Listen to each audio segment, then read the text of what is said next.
Back at 8:20, he is best known as Harry Potter, but did you know actor Daniel Radcliffe is also a wizard on his feet?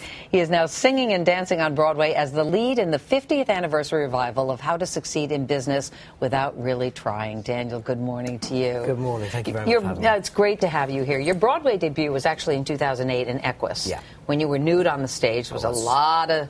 Yes. Not controversy, but a lot of press about that at the time. There was a fair amount, yes. And now this is your musical debut in How to Succeed in Business. Which is harder, being nude in front of an audience or singing and dancing in front of an audience?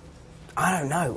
Probably, well, I mean... They're different. For very different reasons. I mean, singing and dancing is particularly dancing is not something that came naturally to me. I did a lot of lessons to do that, so I think... But being nude on a stage comes naturally? Well, you don't really have to do anything. You just have to take your clothes off and then, then you've done it. You know, anyone can do that.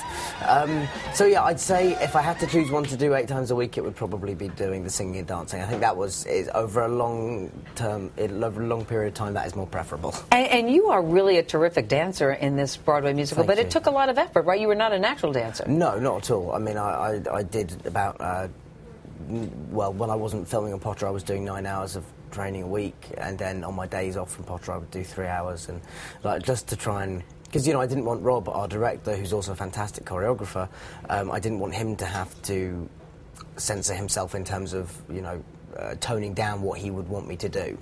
So I wanted him to have as wide an array of tools at his disposal as he could, and which he now kind of does, because, you know, I did...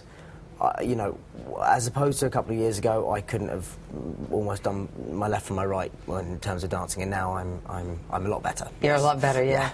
In the play, you play J. Pierpont Finch. He's a go-getter, starts out as a window washer, ends up as the chairman of the board. I don't want to draw a lot of parallels with your life, but when you were a kid, you were discovered in a theater.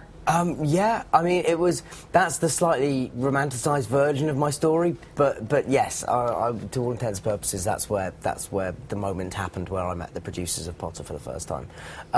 Yeah, I mean, I don't think I'm nearly as kind of cutthroat as J. Pierpont Finch is, but it's a lot of fun to play somebody who is just kind of unashamedly ambitious and is completely obsessed by the idea of rising to the top of this company. Are you ambitious? Yeah, I am, for myself, definitely. But, you know, I don't think I would ever let my ambition get in the way of my morality, which is, I think, the thing that separates me from Finch.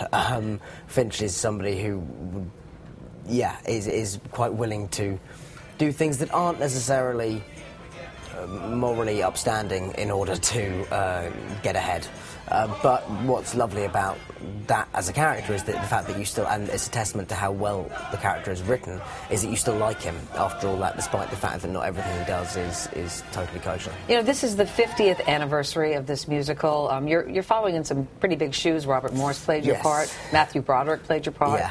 And they were, you know, you're 21. They were a lot older when they took over the part. I guess they were in their 30s. So fill in the blank. If they had age and experience, I have...